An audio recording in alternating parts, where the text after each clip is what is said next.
and welcome to the Tao of Our Understanding Recovery Podcast. In this podcast, we discuss mystical works of literature and how they relate to recovery. We hope you enjoy today's podcast episode.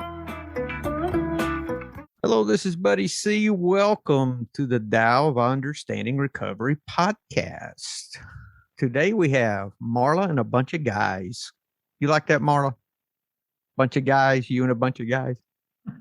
Somehow I can't reach out. And you're the center of attention. You're in the center of my screen and they're all around you.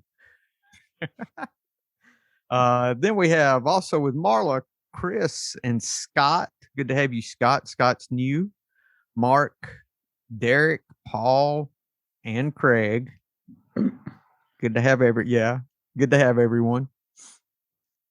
Week before last, we started with this Unblocked Mind text from Alan Watts. Had a really good opening conversation. I think we'll finish today. And we're on the bottom of the second page. How should we do this? We want to read a little at a time and talk about it. I think maybe might be best. Then we talked at the end of the podcast before last about the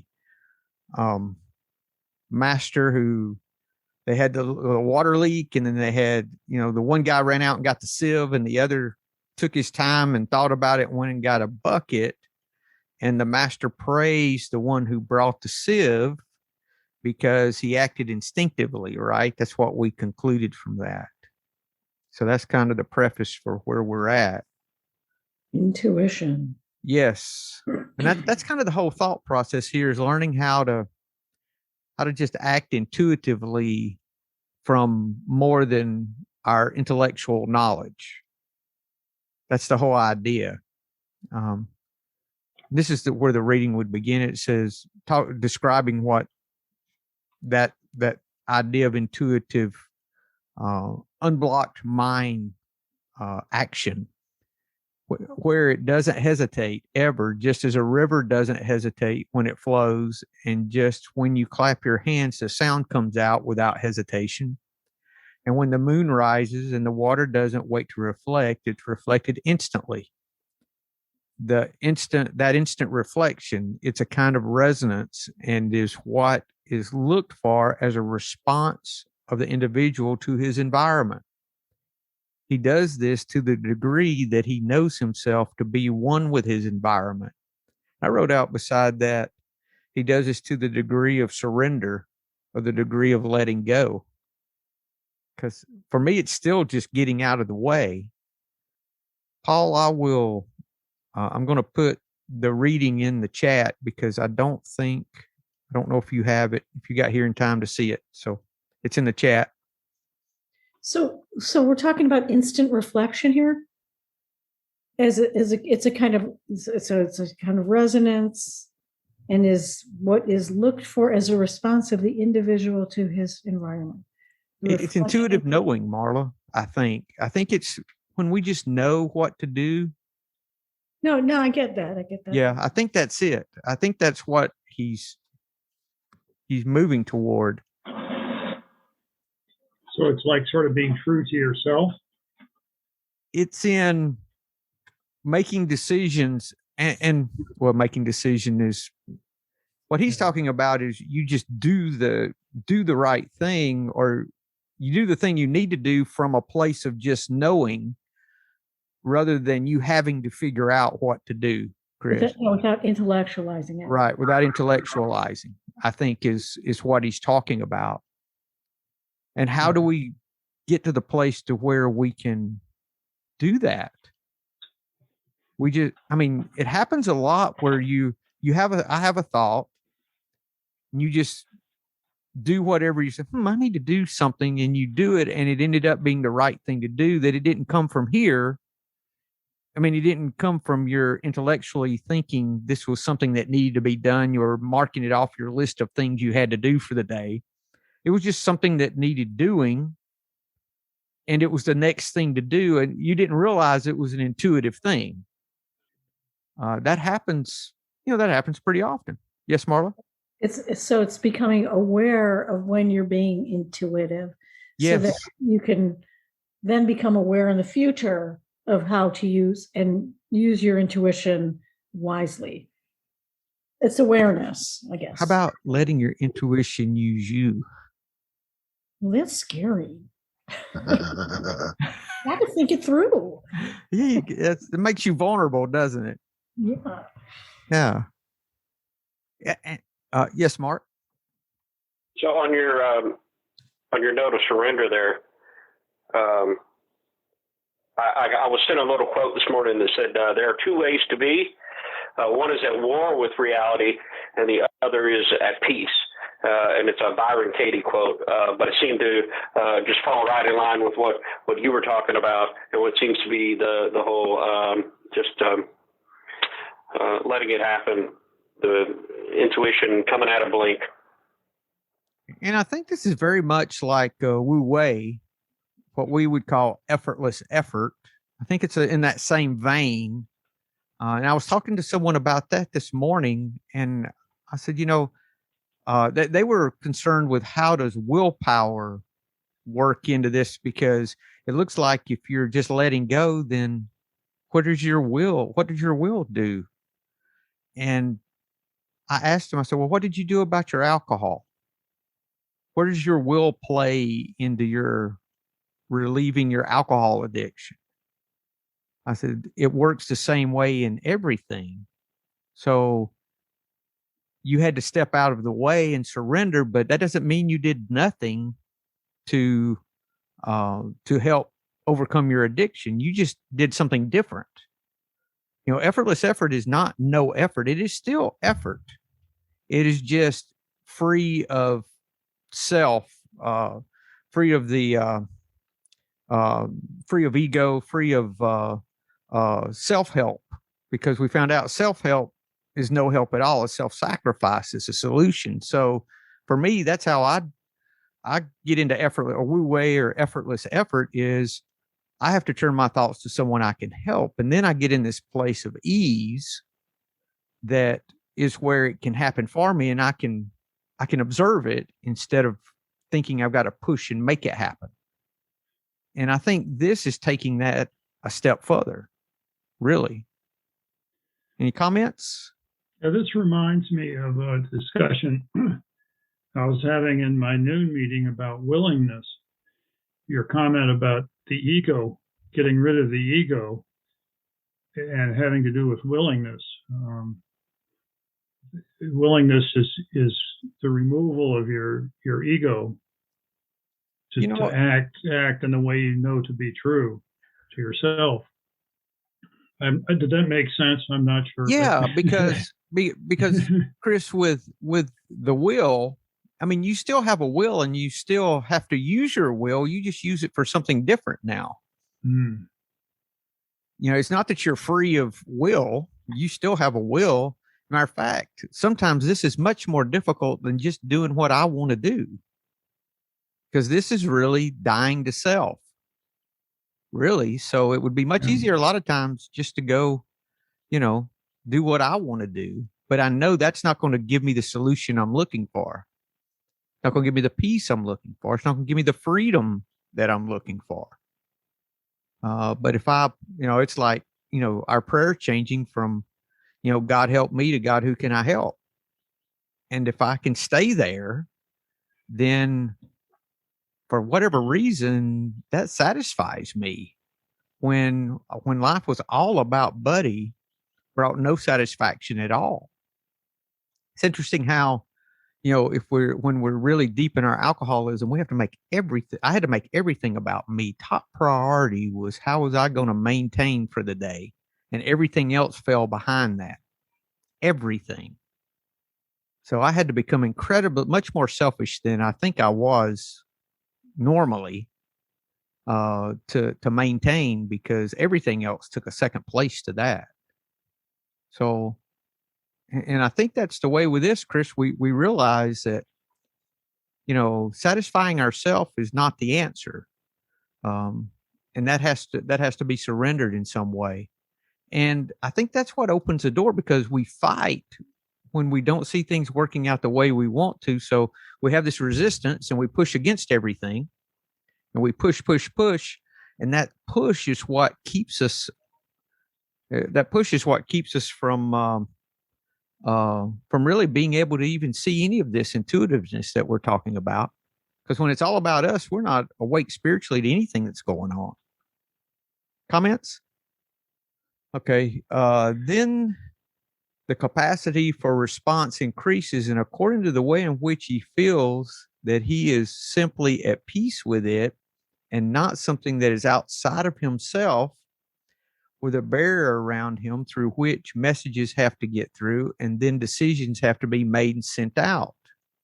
You could say that a kind of extremely subtle sensory awareness has to be developed between the individual and his environment so that he feels that out. Now, this is a transcript of Alan Watts' podcast. It's getting rid of our resistance we're talking about, right, Chris? That was the resistance. Yeah. Mm-hmm. Today, this sort of talk is very unpopular because scientifically minded people, especially academic scientists, those who teach in universities, are exceedingly suspicious of intuitive reactions.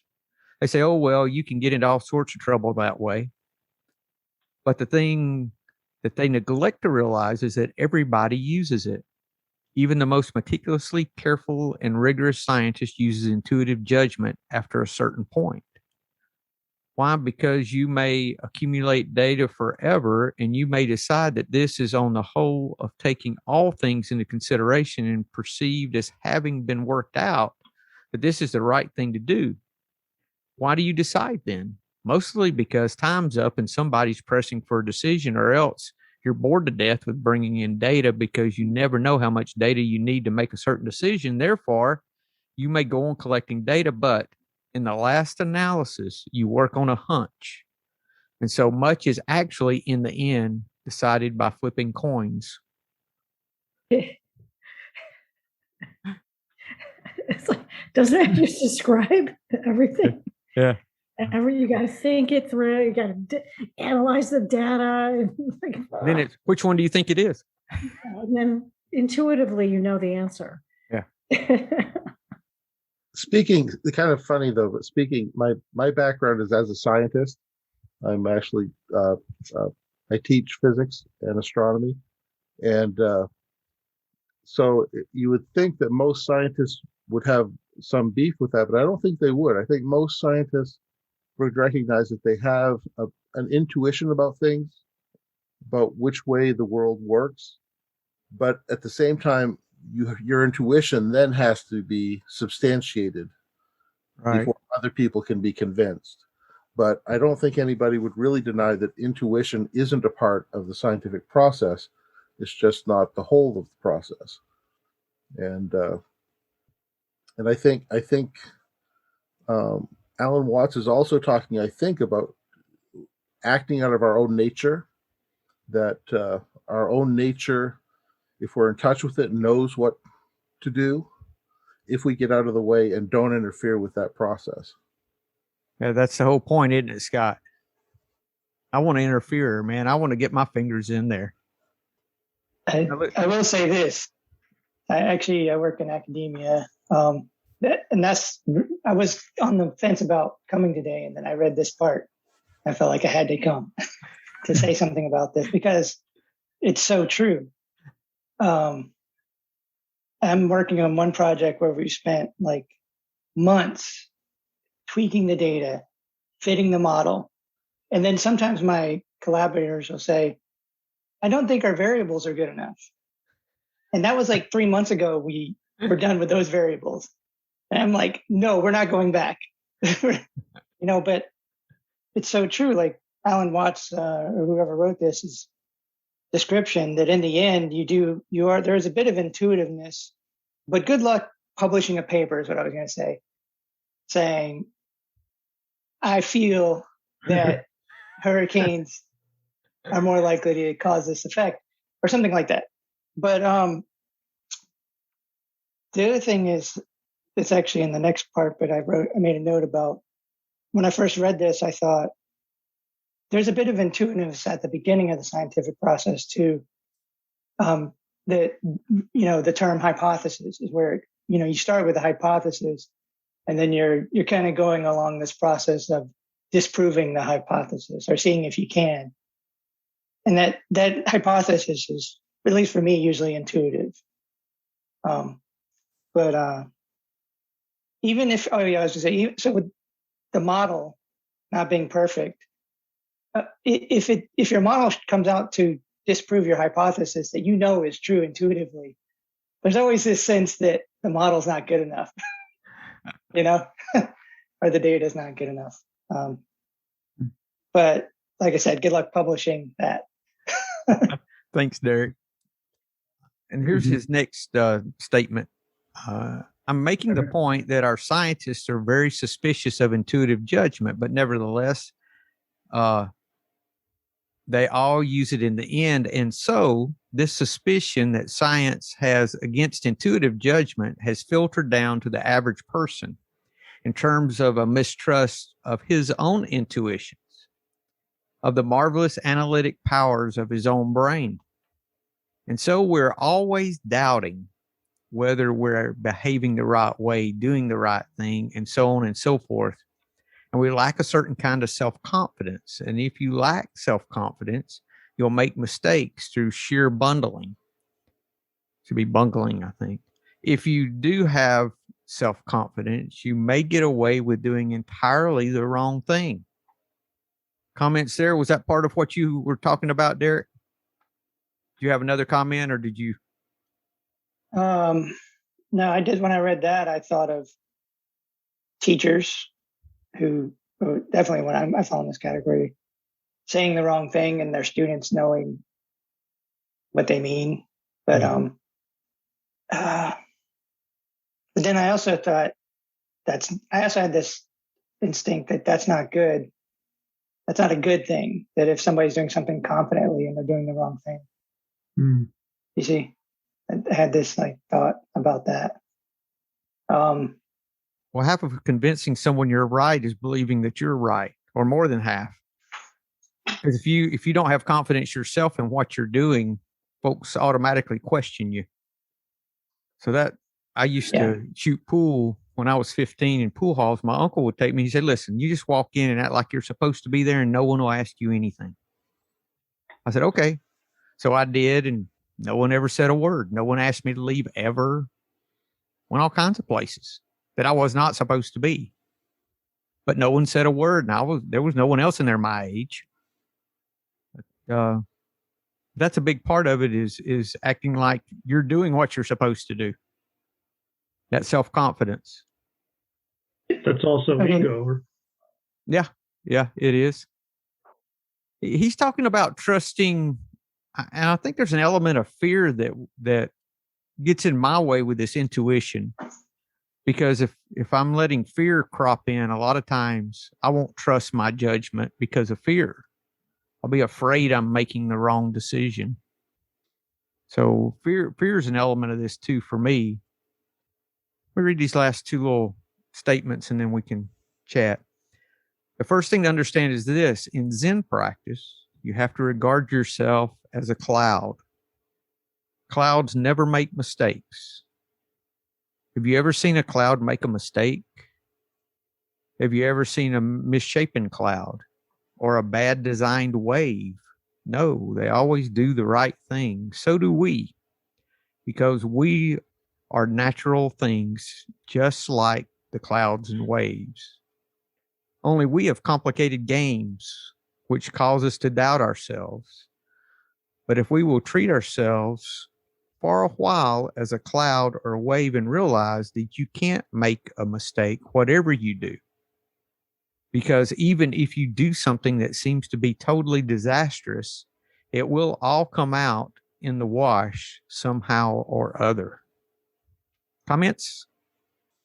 I just feel like that in the wash part is, at least what I'm hearing there, is a reference to God or not being in control of the final results of the things that we think we have control over. And I was thinking of the part in the big book earlier when I was reading some stuff earlier in this about being the director and making sure everything is set right, but allowing mistakes to happen is what this is saying. And they're not even mistakes. They wouldn't even have the name mistakes for them, because a cloud isn't, and it's never wrong, or a wave. And he's relating it to nature too, Derek, in that, I think in the way that, summer follows spring, spring follows winter, day follows night, night follows day. And none of that's going to ever get confused. All of that is by some design. So if we're part of nature, our lives are by design too. I think is part of that there's some kind of a flow of providence of some type or some way that we don't understand. We call it God, as a lot of us do, because we don't understand it. So anything we don't understand, we're gonna give some mystical name to it, because it's got to fit somewhere. And so all that stuff I don't understand, I can throw over in this box, So I think that's probably part of it.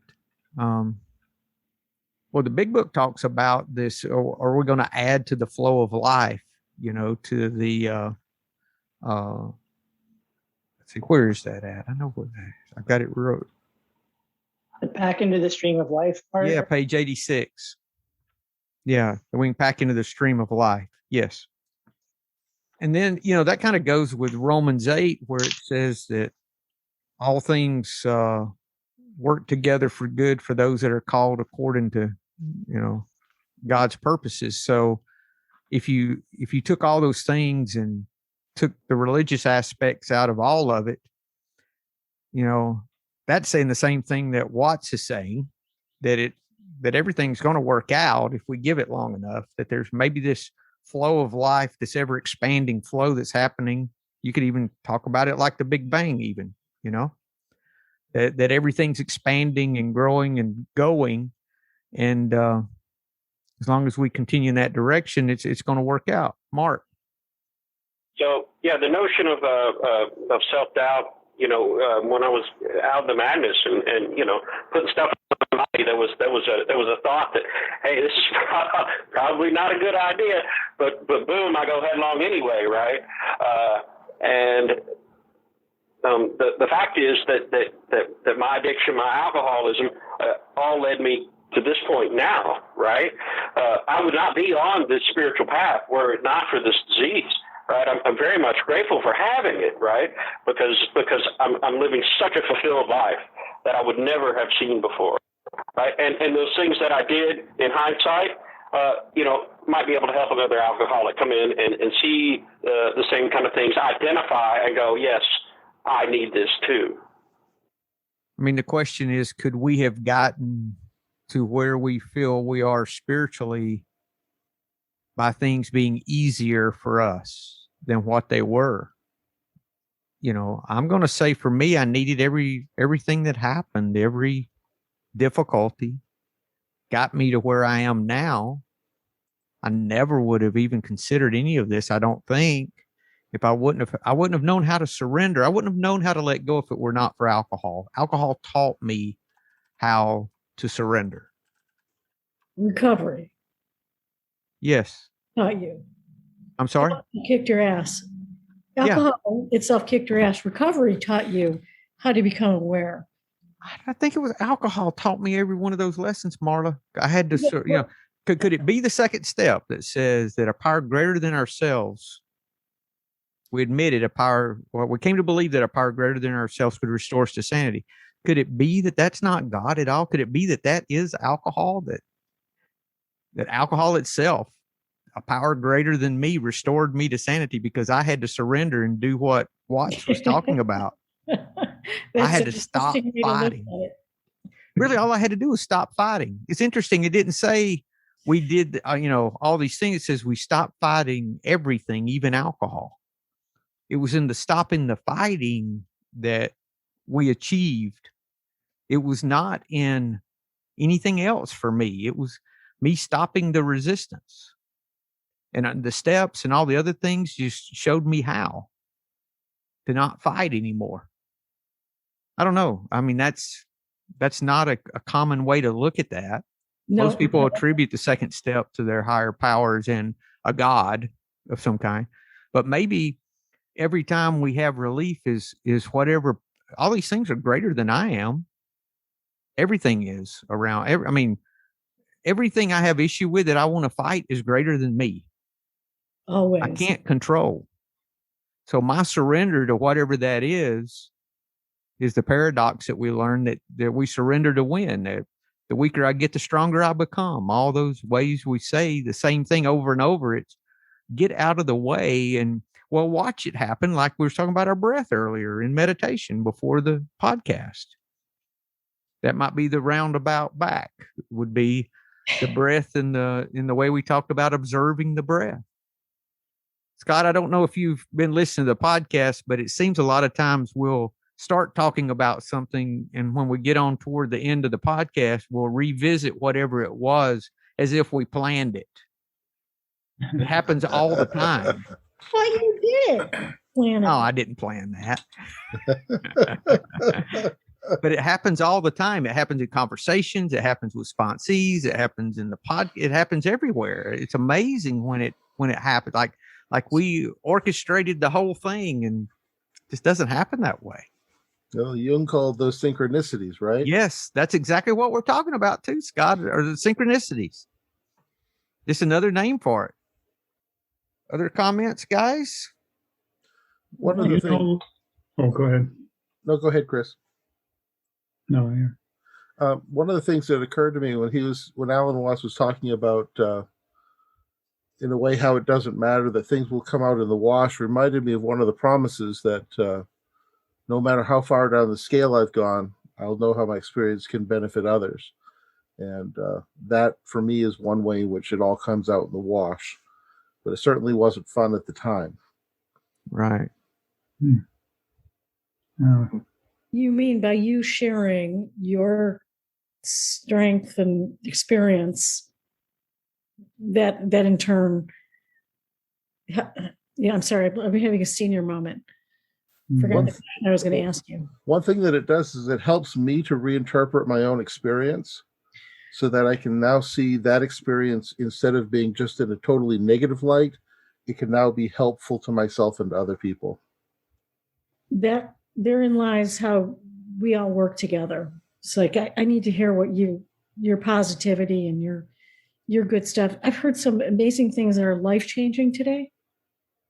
And the people who said them to me don't realize that life-changing things have occurred. It's remarkable that people just say things, and how it affects someone down the line. It's one thing for people to say things; it's another for us to actually listen to it. For a long time, people would say things to me, and I would take it in, but I wouldn't actually digest it. I would hear it, but I wouldn't listen to it. I think that's a massive difference as to where we probably are now compared to where we were when we were drinking, using, just whatever we were doing. I think a lot of time when people were talking to me, I would see it as an attack. I could never see the love behind the message that people were giving me. There was always this, you guys are doing this to me rather than you are doing this for me. But I wasn't mature enough to actually accept the fact of what was going on. I think that's where I'm currently, just with what you're talking about, Marlon, just have that level of maturity that can actually sit and digest things and look at the pros and cons of it and see if it's people acting out of fear or they acting out of love towards me. You're more spiritually awake now, Craig, so you start seeing those things. That's like, the 11th step, praying only for the knowledge of his will and the power to carry that out. It's not praying for the will of God. That's praying that you can see, you have knowledge of what's already going on, that you can see it. Chris, you have something? Nope. Not really, no. I was just thinking, your discussion earlier made me think of have you ever heard of Moxie Mo? He's the Catholics set up altars to all our vices, and alcohol, tobacco. You're supposed to give them tributes. Leave cigarette butts or bottles of empty bottles at this altar to all of our vices. So when you were talking about alcohol being the higher power, it made me think of that, how this is in Guatemala, I know, where the cultures meet. You know, the Catholics meet the Mayan culture, and so they've come up with Maximilian. Fascinating, actually, I think. So why do they do that? Do you know what's behind it, Chris? No, actually, I don't, because I never paid any attention to it. I thought, well, that's stupid. Yeah. And I want to research that a little bit. Yeah, you're talking about it, just like, wow, you know, these people do this down in South America. So, yeah, it's amazing. Huh. Anyone else? I have go ahead, Derek. This idea of alcohol being a power greater than ourselves, and then everything really can be, right? Sure. I was thinking about what about like trivial stuff like the squirrels, and I just was reminded of in Caddyshack, Bill Murray battling the gophers throughout the whole movie. You know, he was certainly powerless over the gophers. Yeah. And but really, like I think we say this in the program a lot. I'm powerless over people, places, and things, and that includes like actually everything. Turns out, you know, chocolate cake. Yeah, for sure. You know, that's the thing, Derek. If we realize that, we can choose where to place our will. So if I don't want to eat ice cream, I don't place my will against eating ice cream when it's in the freezer. I have to apply my will when I'm at the grocery store and not go down the aisle. I'm powerless over ice cream if it's in my house. I'm going to throw the top away because I'm going to eat the whole thing, right? Yeah. So it's kind of works into that kind of thing too. You know, where are you going to place your will? Because if you know where you're powerless, I'm powerless once it's home. I better leave it at the grocery store. I can sometimes not walk down the aisle or use program stuff. I'm just not going to buy any today. You know, that kind of thing. You know, use what we learned with alcohol.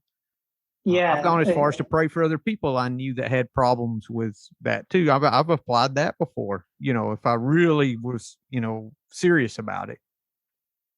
Practically, I know I'm powerless today over alcohol for 100%. That's a large part of why I'm here. But, you know, I'm also powerless over chocolate cookies for sure. But I don't, I always say this, like I don't eat all the chocolate cookies in the box and then call in sick to work the next day. Right. Or I'm not, you know, that power. I guess there's different levels of powerlessness, is what I'm trying to say. But I know relating it to other things that are really big, I'm powerless over resentments. That's something we've talked about a lot about, and what you just said, this idea of praying for others, people I have resentments for, as a way of dealing with that. And then also kind of like something, I think Craig or somebody said earlier, to not reacting. Like I know I'm powerless over anger, and that's tied to my resentment. So if someone does something to anger me, if I cannot react, then I have a chance against this thing I'm powerless over. But it might be the same as not putting the chocolate cake in my house too. You know, it's. Does it matter? That's what, you know, I just realized that what I'm saying is like kind of is the same thing. If you're going to eat the dang cake anyway, you know. Yeah. You know, it's just a matter of learning how you work and what you need to do, how you need to apply the tools that we all apply, regardless of what we're talking about in our life. That's part of that practicing our principles and everything, I think. So that's good. Thank you, Derek. Mark. So I was thinking about this, the notion of the imperfect cloud. There are no imperfect clouds or no imperfect waves, and applying that to humans and their decision making. And I was like, well, so does that mean even my drinking, my decision to pick up a handle of vodka and drink the whole thing, was that an intuitive thought? And I don't think so. Now, that doesn't mean it wasn't perfect, but I think that would be fighting against reality. That's me resisting the fact of whatever is around me, right? So it doesn't mean that I'm not perfect as I am or was even though it all sort of worked out in the wash, but the notion of the intuitive thoughts, right, only I think take place when you're not resisting, when you're sort of relaxing into it, that pause when agitated. So that was just what bounced off my head. I have to be careful. I can should all over myself. I should have done this, should have done that, and I make sure not should too much, because I will mess everything up. I just look at my past as being the way it had to be, and it could not have been any different. If it could have, it would have been. Everyone always makes the decisions they feel are best for them, no matter how horrible we feel those decisions are or how great they are. Paul. Yeah, I'm glad you brought up the food example, buddy, because I've been working on that one for the last few months. I went to the doctor in early January, and I got some bad cholesterol numbers. And she suggested, instead of putting me on medication right away, she said, well, why don't you take a look at your diet and maybe think about losing some weight? So I took it to heart, and I completely overhauled my diet. I cut out all the junk food. I had to surrender because I love fast food, red meat, junk food. I gave all that up, and I switched to veggies and fruits. And I've lost a little over 40 pounds since January. Wow. So obviously, and I've also started to work out to get more exercise. And boy, it was a bit of a struggle at first, kind of like giving up alcohol. Even though I did surrender, it still took a little while to change my habits. But now I don't even think about it. I go to the grocery store and I just bypass all the crap. I don't even think about it. So I'm just applying the principles I used for my alcohol recovery into this. And I don't think of it as a diet. I think of it as a complete change in lifestyle. Right. And I never bought into the fad diets or any of that. And, the weight is just, I've done a lot of work. But the weight's come off, and I just take it one day at a time, like my recovery. So I'm using those principles I learned through the Tao and through my alcohol recovery into my lifestyle. And I hope to lose another 30, 40 pounds before it's all said and done. So thank you, I Paul. go back in July to get my cholesterol rechecked, and I'm certain it's going to be much better. And I hope to surprise the shit out of my doctor. Good, Paul. It's good to hear. Helps to have a goal. Yeah, that's good. And you bought a trampoline as well, didn't you? Yeah, that had to go back to Amazon. I'm too old for that. I almost threw my back out on that stupid trampoline, but I'm just doing a lot of walking, and I'm just doing a lot of just a lot of basic calisthenic type workouts. As long as I work up a good sweat, I figure that's good enough at my age anyway. So, thanks, Paul. Anyone else? I have a quote. This is a book that we're reading on a book study. It's Returning to Silence, Zen Practice in Daily Life, Katagiri. And my reading this week actually applied to what we're talking about. And he established a Sangha in Minneapolis years ago. He said, people ask me why I chose Minneapolis as a place to teach. I don't know why, but it happened. It is mysterious, but it is very clear There is some reason why that choice was made. This is a Zen Buddhist talking about this, a master talking about. There's some reason why that choice was made.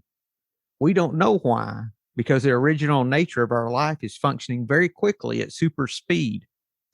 This is the original nature of our life.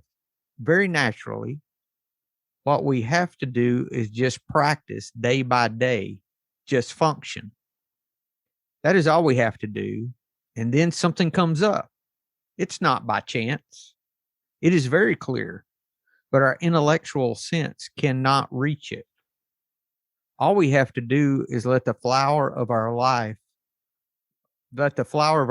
force bloom constantly.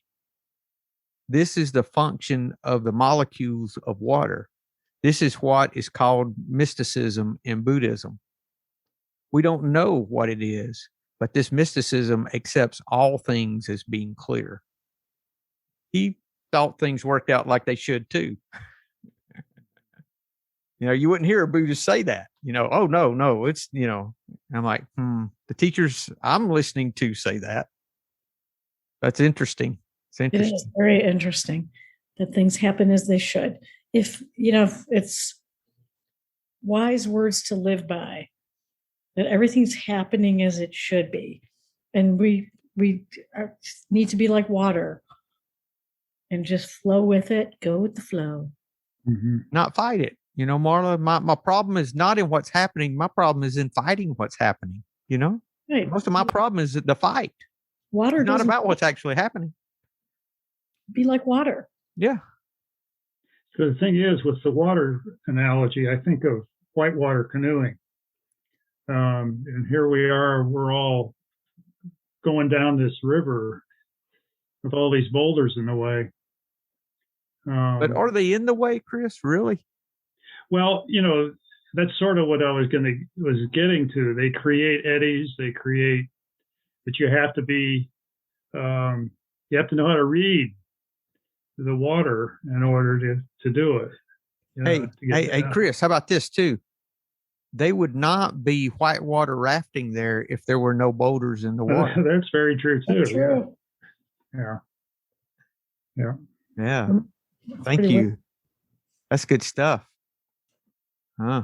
Well, have you heard recently, people have been saying, I've heard this a couple of times, it's, I don't know if it was in 4D or not, boulders are not the resistance, they are the path. The obstructions are not in the way of the path, they are the path. They're forming the path, right? They're forming the path, yeah. Oh, okay. Yeah, I can see that. Yeah. Yeah, because life is not linear.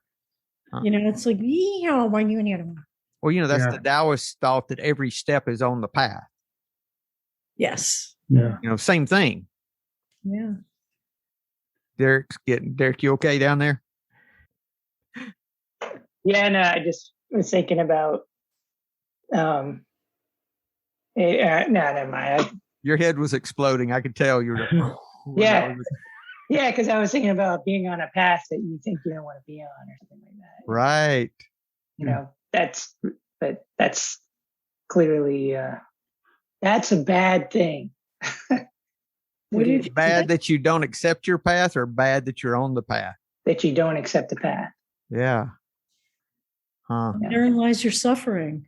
But you bring up a good point. What if the path you're on isn't the right path, and you know it because it's like it's irritating you, or is your intuition telling you it's not the right thing? Yeah, but don't we need that irritation so we'll make a change? I never change things because things are great. I change things because I'm irritated. That's why what I was saying, like that you're coming up against this path in your life that's obviously irritating you. I'm just guessing. It's right for you. It doesn't seem to be right intuitively. And but that's going to cause the change though, Marla. That's the boulder.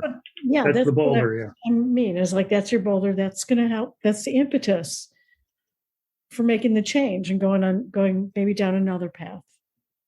It doesn't mean it's bad or a mistake. It's Yeah. for me, all those things were necessary, right? Yeah. You wouldn't have hit that boulder if you hadn't been on that path. Right. So, yeah, I always like what Buddy says. I mean, looking back on it, on my addiction, I suffered for a long time, but it got me to where I am today. And that's why I'm grateful. I think a lot of us feel grateful about that, about being more woken up, and really we're like warriors fighting against a dreadful disease. We're all doing it. Paul, thank you for reminding me of gratitude. No matter how bad I think something is, if I can find gratitude in some way, either gratitude for the situation or gratitude for how that situation is helping me, or some way I can find gratitude. And sometimes I can't see it. I have to ask my sponsor, say, help me see gratitude in this. I can't see gratitude in this. And if I can find a little glimmer, it's like that cracking that door of willingness, Chris, that you're talking about willingness earlier. Mm-hmm. I can just go from there, and I can find a place of peace that I didn't have before if I can find some gratitude in some way. And for me, buddy, that's the most satisfying gratitude, because it's easy to be grateful for all the great things that are going on in your life, but it's really satisfying to find something to be grateful for in your struggles. Yeah. I think you can even go so far as to say that you can be grateful for your suffering.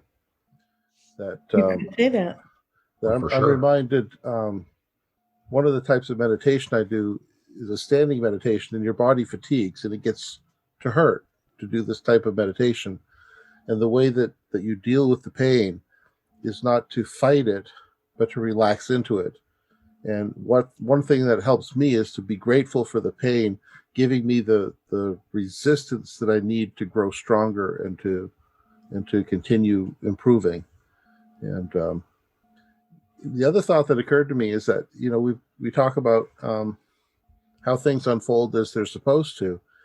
And I guess intrinsically I believe that too, but I have a hard time with that sometimes, especially in these COVID times when I attend meetings and notice that there are people that are no longer there, that we've lost a lot of people in these COVID times. I'm talking about people in our program who have slipped by the wayside. And so part of me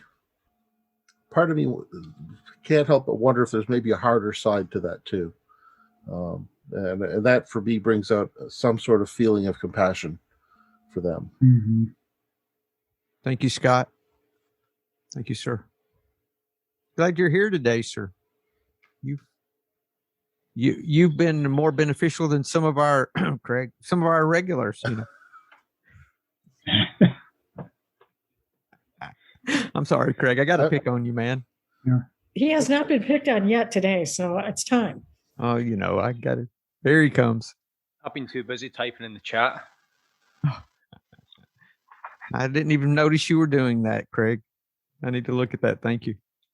Well, by the way, the correct quote that I heard, it was in the 4D group, was obstacles do not block the path. They are the path. Oh, okay. Yeah. Okay. Obstacles are the path. That's almost a Star Wars sounding quote. That's like somebody saying you're not stuck in traffic, you are the traffic. That's right. Exactly. Be the traffic. Be the traffic, Craig. Yeah, you are the jam. Yeah, that's appropriate for Craig. Yeah, that's a good one. He is the mess.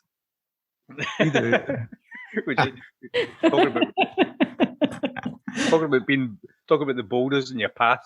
I'd be the one throwing the boulders in my path and then looking for somebody else to blame. Yeah.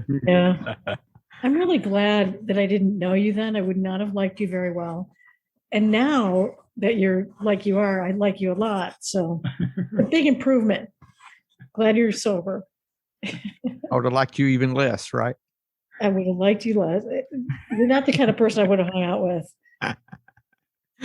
Anything else, guys? It's been a good conversation. I think it has, yeah. What should I title this? All is as it should be, maybe? Or intuition. Intuition, yeah. Something intuition, all is as it should be. I'll always have to do that after the Let's meeting. you come up with something good all the time. You are the traffic jam. You are the Boulder. Yeah. You are the Boulder. You are the Boulder. Yeah, you are the Boulder. I like that one. All right. I'll do it. Thank you. That's my usefulness for the week. Thank That you. was good too. Yeah. Any announcements? We didn't do announcements at first. We still have our nightly meeting that several people here attend.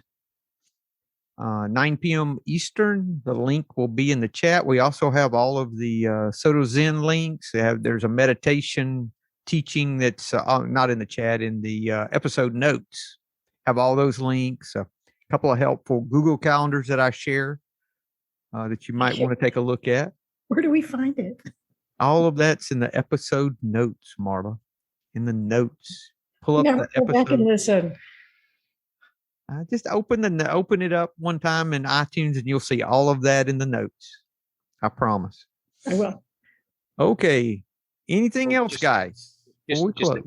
Just the Facebook page as well. Oh, yes. Just jump onto that. And when you join the Facebook page, there's two ways that you can join. Okay, Buddy will let you in and just let you go on with it, or I'll let you in and I'll send you a personal greeting. I'll send you a personal welcome. It's well worth it. You have a gift for gifts. Oh God, don't, Chris. You're going to inflate. I know you feel like Mark too. Hey, look at him. Look at him. It's all you guys' stay within the fault. Yeah. square. He's having to back up so we can still see him. He does a good job. That link actually is in the episode notes as well. Cool. Good stuff, guys. All right. Well, if I don't talk to you, you guys have a great week, and we will see you next week. Hello, this is Buddy C. I wanted to make you aware of several recovery-related resources that I've posted in the episode description. These resources include a list of recovery podcasts, a free sober meditation app, daily recovery email, shared Google recovery calendars. Hope you put some of these resources to use and have a great week. Thank you for listening to the Tao of Our Understanding Recovery Podcast. If you enjoyed this episode, please share it with your friends in recovery.